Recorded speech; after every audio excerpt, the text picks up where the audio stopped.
যাদের সংসারে শান্তি নাই, 5 ওয়াক্ত নামাজের পরে শুধুমাত্র একটি দোয়া পড়ুন, আল্লাহ সংসারে শান্তি, বরকত, রহমত ও রিজিক এমন ভাবে দান করবেন, আপনার জীবনে আপনি এমন রিজিক দেখেন নাই। আমি কনফার্মলি বলতে পারবো, এটা রাসূল সাল্লাল্লাহু আলাইহি ওয়াসাল্লামের হাদিস।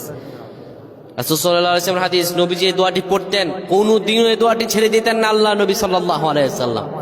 আপনারা করেন না আমলগুলো, শুধু হায় হতাশ করেন। প্রিয় ভাইরা আমার, আমলগুলো আপনারা শোনার পরে শেয়ার করে দিবেন, জানিয়ে দেবেন সবাইকে। এই যুবকেরা, তোমরা এগুলো ফেসবুকে দেখলে শেয়ার করে দিবেন, এগুলো মানুষের কাছে পৌঁছায় দিবা। আপনি 5 ওয়াক্ত নামাজের পরে এই আমলটি করবেন। বাবা মার সঙ্গে সংসারে শান্তি নেই, সন্তান বাবা মার কথা শোনে না, বাবা মার সঙ্গে সংসারের কোনো আন্ডারস্ট্যান্ডিং নেই, স্ত্রী স্বামীর কথা শোনে না, স্বামী স্ত্রীর কথা শোনে, অবাধ্যতা রন্ধে রন্ধে পৌঁছে গেছে।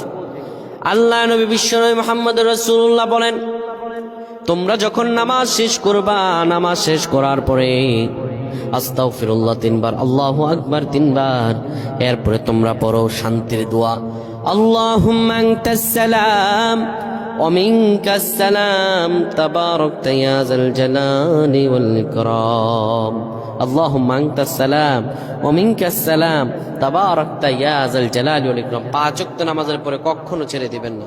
আল্লাহ যেন আমাদের বুঝদান করেন, আল্লাহুম্মা আমিন।